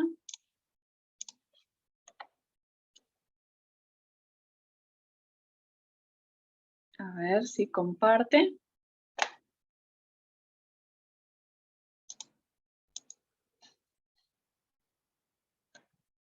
No sé por qué no me deja compartir este del Producto Bruto. A ver, ahí.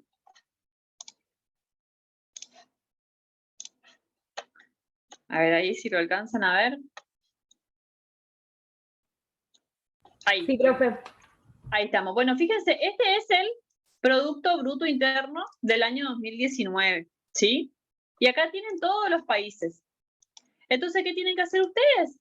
Pueden utilizar diferentes técnicas, pero, por ejemplo, una de las técnicas es a través del filtro, ¿sí? Donde pueden filtrar los países que le corresponde a su bloque y se arman un cuadrito donde, por ejemplo, fíjense, si yo acá pongo datos, este tiene vista protegida, no me permite filtrar, pero bueno, cuando ustedes lo descarguen van a poder trabajar, O ¿sí? sea, en un Excel, pero por ejemplo, en un cuadrito, exactamente, sí, porque no lo puedo editar tampoco, porque tiene vista protegida. A ver.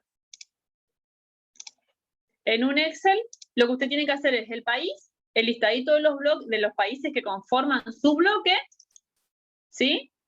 Y el producto del bloque, que sería la sumatoria. A ver. Le sumo el total, digamos, le pongo de un lado los países, el claro. Producto Bruto Interno, el número, digamos, abajo, y el total abajo. Exactamente. Ah, listo. Exactamente. A ver, pasa que no sé por qué. Bueno, a ver si ustedes me permiten, les voy a mostrar, les voy a editar el del PBI per cápita. A ver. Ahí están viendo el del PBI per cápita, ¿sí? ¿Que cuál es el archivo? Es ese que dice GDP-PC. Si vamos acá, al aula virtual. A ver, el aula. Ven que abajo del que dice, a ver si les puedo ampliar un poquito más, está acá este que tiene las siglas GDP, que es PBI. ¿Lo ven? Abajo tienen uno que tiene las siglas que dice GDP, que sería PBI por las siglas en inglés, y luego tienen en minúscula la letra PC, que significa per cápita, que es el otro punto que les pide en el trabajo, que es el PBI per cápita. ¿Lo ven? Sí, sí, lo veo, profe. Bueno, si ustedes descargan ese Excel, les va a dar esto.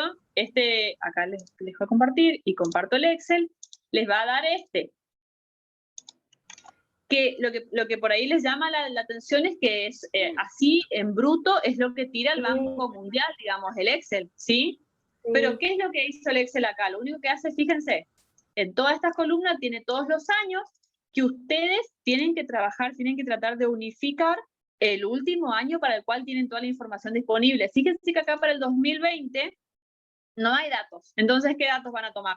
2019. 2019, porque de hecho ustedes para el PBI, que bueno, ahora justo no me permitió editar, pero para el PBI tienen datos del 2019. Entonces traten de unificar todos los años, ¿sí?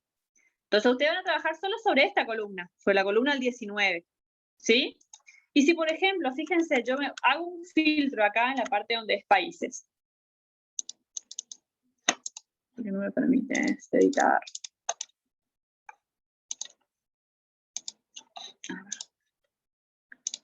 Espérenme que por algún motivo, cuando estoy compartiendo, no me permite editar.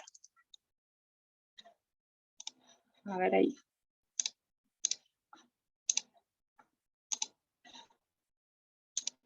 A ver si ahora puedo editar. Fíjense, si nosotros acá en la columna donde están los países, ¿ven? Si a esta columna yo lo tomo como referencia para filtro y me voy a datos, filtro. ¿Sí? ¿Me siguen hasta ahí? Sí, profe, yo acá.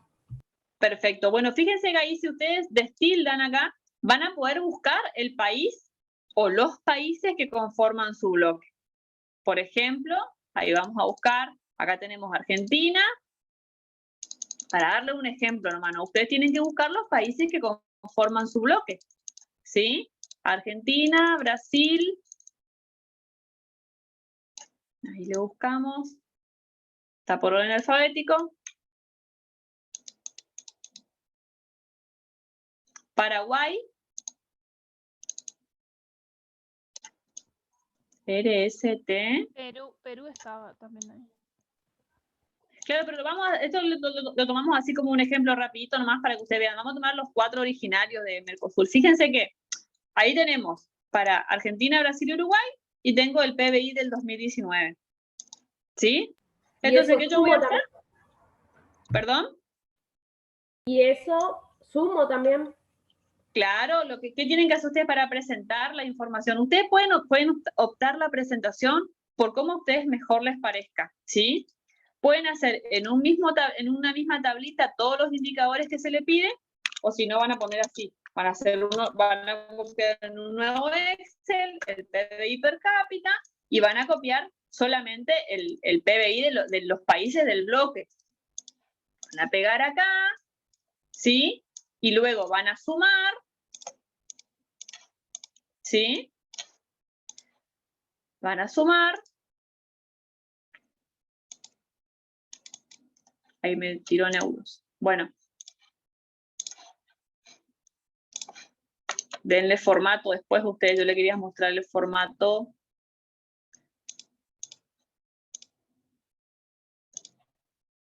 En moneda.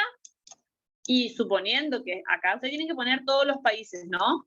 Ustedes van a poner acá, por ejemplo, PBI per cápita del bloque, que es la suma. No, el PBI, en el caso del PBI, perdón, el per cápita no le pedía para el bloque, ¿no? Pero suponiendo que estos fueran los datos del PBI que lo tienen en otro archivo, lo que van a hacer es esto. Van a hacer un cuadrito donde van a sumar. No sé si se entiende cuál es la idea. Es simplemente organizar la información para el bloque. Ay, profe, sí que le pregunté porque iba a hacer cualquier cosa yo. ¿Pero se entiende lo que tienen que hacer? Sí, ahora sí entendí. ¿Se entiende? Bueno, lo mismo usted, lo que le decía es, fíjense, ¿cuáles son los? Les doy una idea, ¿no? Los indicadores que les pide son el PBI, que acá ustedes pueden usar, usen la base que les corresponde.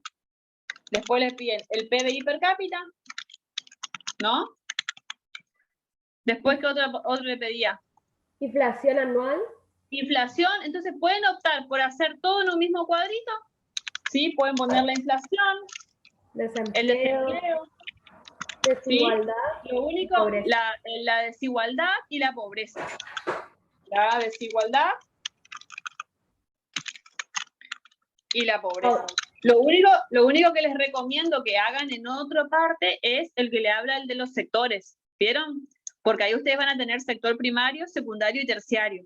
Y ahí sí se les va a complicar un poco este tipo de gráfico. Porque ahí van a tener que hacer otro donde ¿qué van a poner? Acá van a poner los listados. ¿Vieron que el punto 3 les pide dos sectores? ¿Se ubican? Sí. Principales características de sus actividades. Perfecto, y ahí ustedes tienen también eso, las características de las actividades, y ahí les da también tienen para sacar los importes, ¿no? Entonces ustedes tienen el sector primario, esto pueden hacer para el punto 3, ¿no? Sector secundario. Este es un trabajo de organización de datos y para que ustedes puedan trabajar sobre los indicadores, pero no tienen que buscar nada más de lo que está en el aula. Y sector terciario. Entonces ahí, ustedes tienen los datos en el aula virtual para todos los países y pueden completar este cuadrito. ¿Se entiende cuál es la idea del trabajo? Sí, profe, sí. ¿Alguna duda? Después, bueno, a ver, les quiero mostrar para orientarlos en el aula. A ver, los quiero orientar en el aula cuáles son los archivos que tienen que usar. Oh. Bien, fíjense que los dos primeros archivitos que tienen es para el punto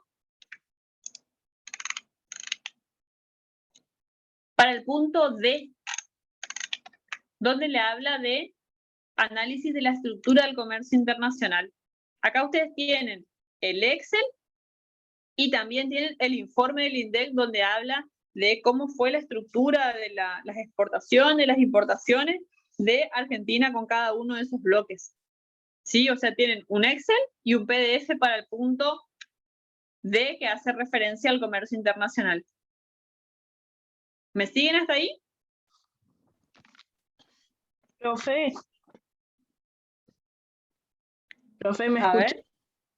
Sí, le escucho. Yo saqué esa información, de la página del INDEC. No sabía que estaba ¿Sí? en el aula. ¿Es lo mismo? ¿Está bien? Sí. Porque en la página me da la información de abril y mayo. ¿Está bien? Sí, no hay problema. No hay problema. Sí, nosotros le dimos, en realidad, a ver, no sé cuál es, si está, el último era al de abril. Creo que era el último que estaba publicado hasta ese momento en el INDEC, así que es probable que sea el mismo, porque no creo que se haya actualizado. El 22 del 6 subieron el último informe. No sé cuándo usted cargó ese. A ver, fue en la semana que le subimos el trabajo, o sea, la semana pasada, pero no importa, o sea, si acuérdense que tienen que ustedes hacer mención a la bibliografía, ¿sí? Tienen que citar. Este es el informe que está,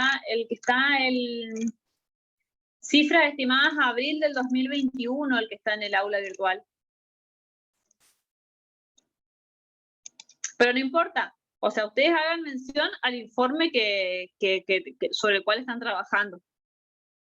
¿Sí? Sí. Profe, otra pregunta. Sí. Justo en el informe hay 2 puntos, que es el punto 5 y el punto 6, que hace mención de lo mismo, solo que uno hace mención a los 5 meses, los primeros 5 meses del año 2021, y el otro punto hace mención de abril y mayo. Claro, vos tenés un acumulado y un intermensual. Sí. ¿Sí? ¿Cuál? El trabajo no te especifica nada, así que mientras vos respetes la cantidad de páginas que te pedimos, que son no más de 5, podés trabajar sobre la intermensual, y si querés agregar la acumulada, también lo podés hacer. Pero si no, digamos, el criterio que ustedes elijan para presentar, eso ya nos gustaría ver a nosotros cómo ustedes presentarían la información. Ok.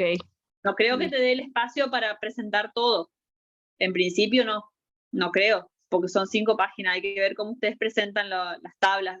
Vieron que tienen la opción de mandar las tablas al anexo y escribir en el trabajo, o sea, redactar o poner las tablas en el trabajo y ahí respetar las 5 páginas. También eso es libre para ustedes. ¿Las 5 páginas entrarían también la carátula y las consignas? No, en el desarrollo. En el desarrollo. Okay. En el desarrollo, exactamente, en el desarrollo. Listo. ¿Sí? Profe, ¿puedes seguir explicando el D? A ver, seguimos.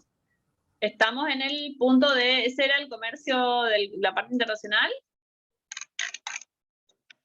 Pedían análisis general de la estructura de comercio internacional del bloque. Acuérdense que cuando les habla del bloque, ustedes tienen que hacer un cuadrito donde contenga todos los países y lo único que tienen que hacer es sumar.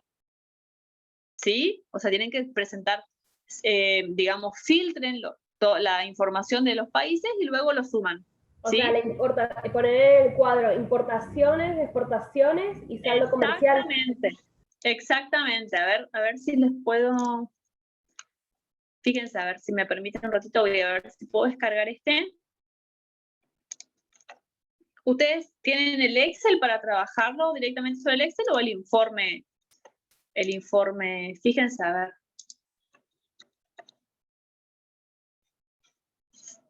A ver si puedo compartir.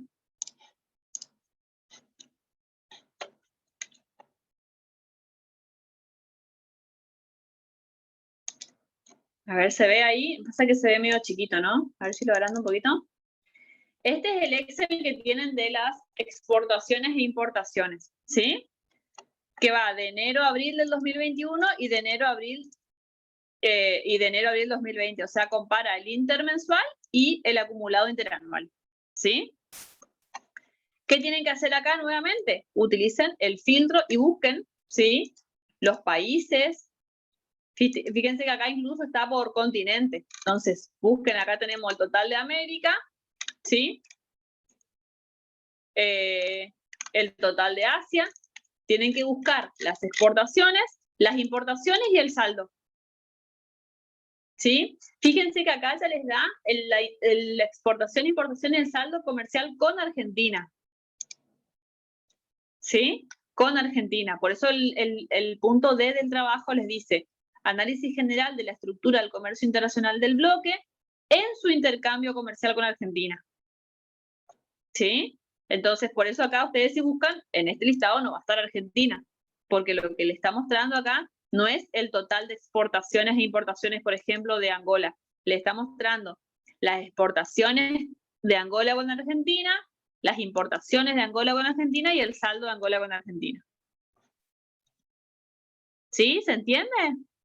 Ahí lo único que ustedes tienen que hacer, vuelvo a repetir, es un cuadrito donde incluso pueden respetar estos mismos encabezados, ¿sí? Y lo único que acá es poner los países que corresponden al bloque.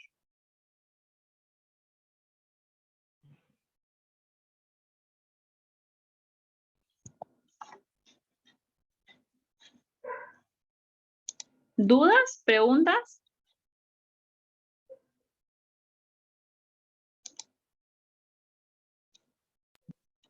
Profe, Sí. yo tengo una pregunta. Con el tema de que dice en el trabajo anexos, gráficos y no me acuerdo, los dibujos, cuadros, Las tablas. los Ajá. gráficos, ajá, las tablas. Eso sería solo las tablas nomás de lo que era, de lo que es de cada uno de los ítems. Claro, por Solo eso, las tablas. claro, porque ustedes tienen que, no es solamente las tablas, sino que tienen que escribir algo, digamos, ¿no? Tienen que explicar esa tabla. Por ejemplo, Claro, ustedes van a claro. poner esa tabla del PBI y van a decir, bueno, para darles un ejemplo, ¿no? van a poner la tabla 1, la tabla 2 o el número que corresponda, representa el PBI per cápita de los países integrantes del bloque, no sé, el que tenga la Unión Europea, ¿sí? Y ahí ustedes pueden poner, bueno, se identifica o se observa que el país que tiene menor PBI per cápita es fulano, el país que tiene un mayor PBI per cápita es el tal país, y el total del PBI o el promedio del PBI del bloque es tanto. O sea, ustedes tienen que explicar algo de la tabla, tienen que identificar el que tiene mayor, por ejemplo, cuando analicen el empleo o el desempleo, el desempleo o la inflación, tienen que identificar a ver qué país tiene mayor nivel de inflación, cuál tiene mayor nivel de desempleo, cuál tiene el mayor nivel de desigualdad, cuál tiene el mayor nivel de pobreza. Eso ustedes lo tienen que escribir. Entonces, puede pasar que al escribir, la redacción junto con las tablas, supere las 5 páginas, y en ese caso, las tablas van a un anexo, ¿sí? Y queda la redacción dentro de las 5 páginas. Y puede ocurrir que no, que en realidad les entre todo en las 5 páginas y no haga falta que ustedes manden nada al anexo. Pero algo tienen que escribir acerca de la tabla. Alguna redacción pequeña por lo menos tiene que haber. ¿Se entiende?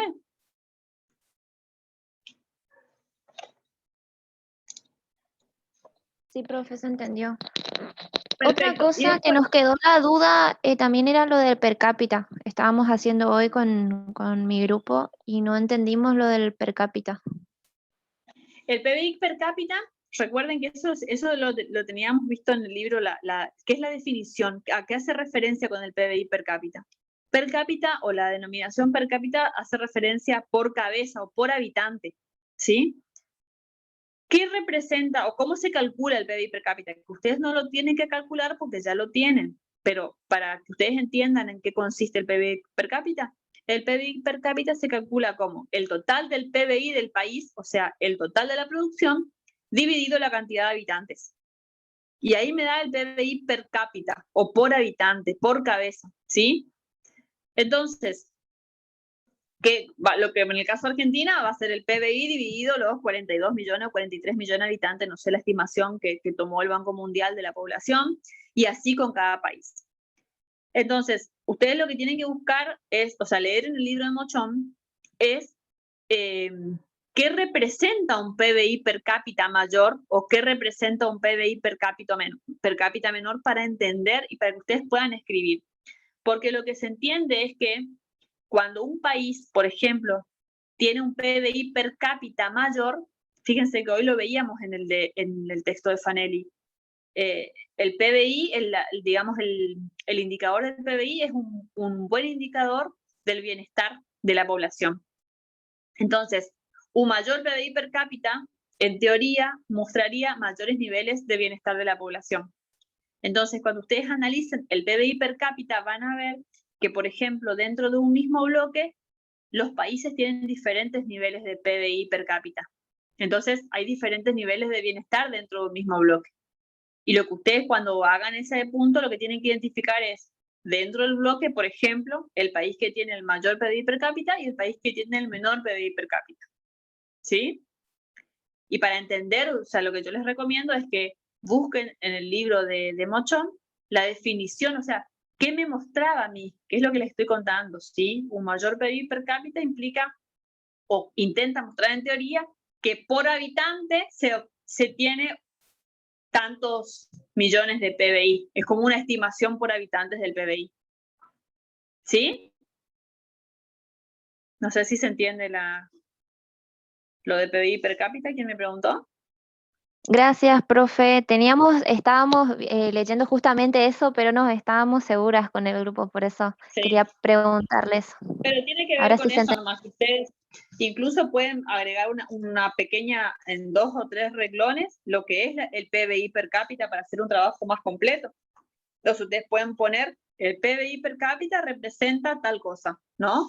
Sáquenlo, cítenlo como corresponde, y ahí ponen la tabla número tanto, muestra los niveles de PBI per cápita del bloque, ¿sí? Donde se puede observar que Tal país es el que tiene un mayor PBI per cápita y tal país tiene un menor PBI per cápita. Entonces ustedes están describiendo lo que dice la tabla. Tampoco le pedimos una redacción ni muy larga ni muy grande, porque por eso mismo el trabajo solo consta de 5 páginas.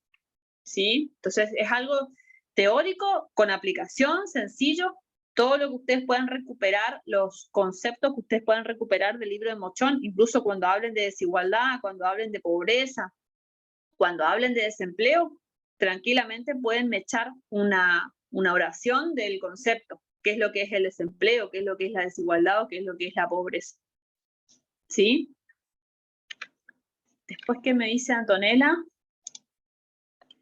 El punto E sería como una opinión sobre la comparación del C y del D. Exactamente, Antonella. En el punto E es como un cierre, y ahí viene lo que hoy hablábamos con todo lo que yo les conté de Fanelli. Cuando ustedes hagan un cierre de esa estadística, lo que van a ver es que todos estos indicadores dentro de los bloques no son iguales, son asimétricos, son distintos, las economías son distintas.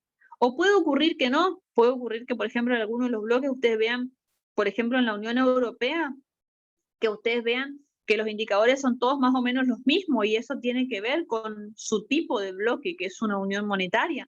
O en el caso del ex-NAFTA, que usted diga, no, profe, la verdad es que nosotros vimos y los niveles de desempleo, de pobreza son todos más o menos parecidos, entonces no hay diferencia.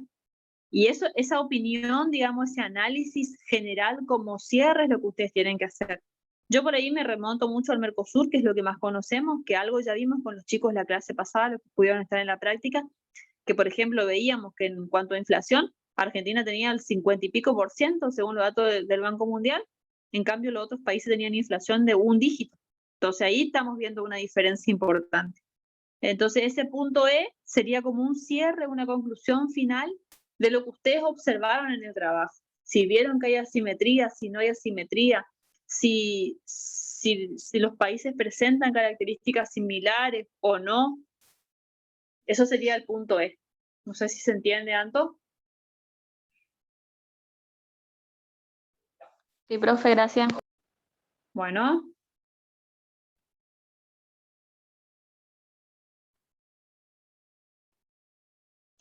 A ver, Joana me pregunta, los datos sobre los sectores, tenemos que poner las características de su productividad de cada país y las cifras en números y exactamente, Joana. En el caso del sector terciario, en el informe del INDEC, ustedes tienen la estructura general de lo que importa o exporta cada país. No hace falta que lo hagan en grande detalle, pero en ese informe que les mostraba recién, en el que tienen en el aula, o si consiguen alguno más actualizado en la página del INDEC, también lo pueden usar.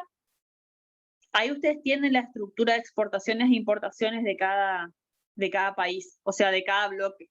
Ahí ustedes lo tienen, acá, en el informe. Y a su vez, tienen que ver las cifras, ¿sí?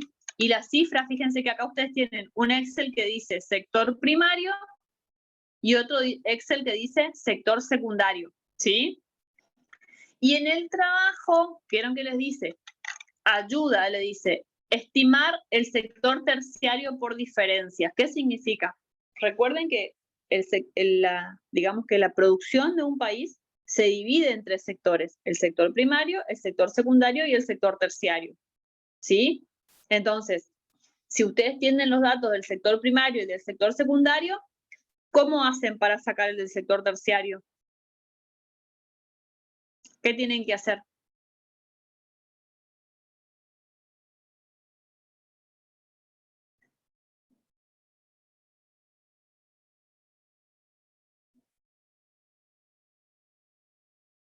¿Cómo harían?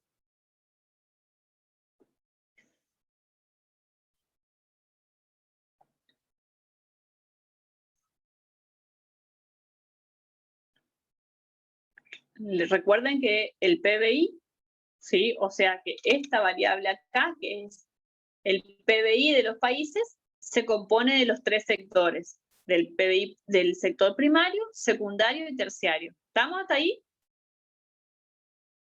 ¿Me siguen?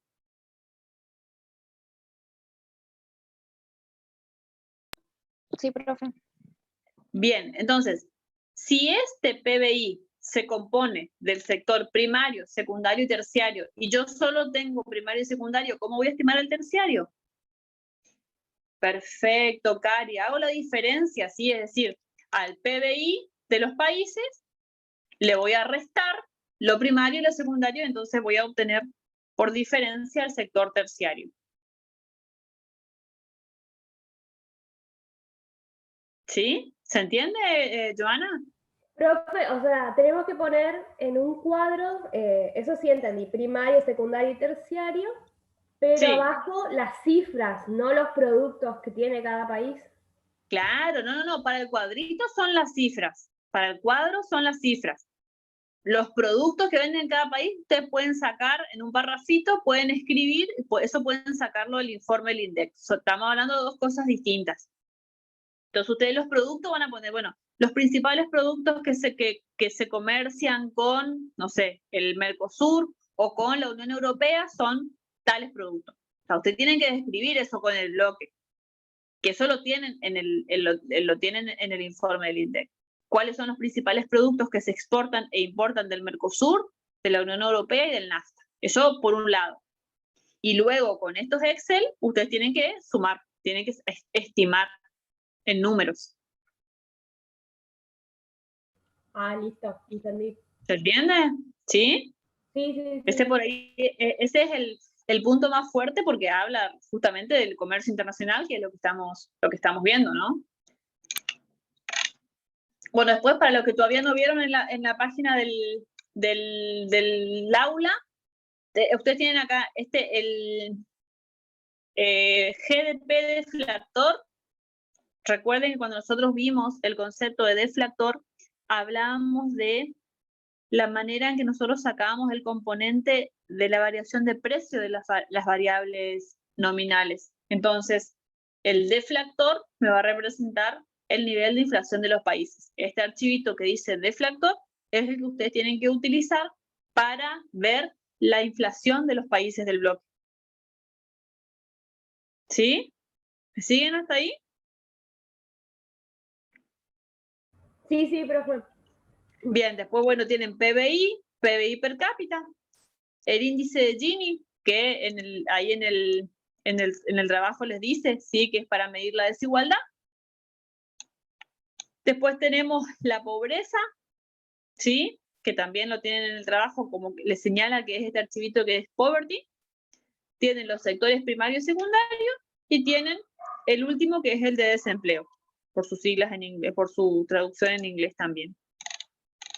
O sea, en síntesis, es un trabajo que requiere que ustedes se sienten a analizar los datos, descargar las bases, organizar un cuadrito y finalmente, aparte, por supuesto, de que cada cuadro tiene que ir con una redacción, algo tienen que decir de cada cuadro. Lo que yo les recomiendo es lo que les decía hoy. Vean los máximos y los mínimos, es decir, identifiquen quién tiene el mayor indicador y quién tiene el menor indicador. Y luego, en el último punto del trabajo, es una síntesis final donde ustedes van a reflexionar acerca de si hay diferencias, si no hay diferencias, si hay asimetría, si no hay asimetría, todo en función de lo que vimos hoy de Fanelli y Bouzas, en los términos que ellos plantean. No sé si quedó alguna duda.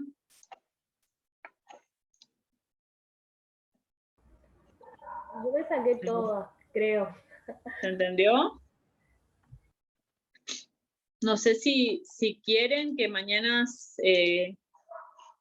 se salga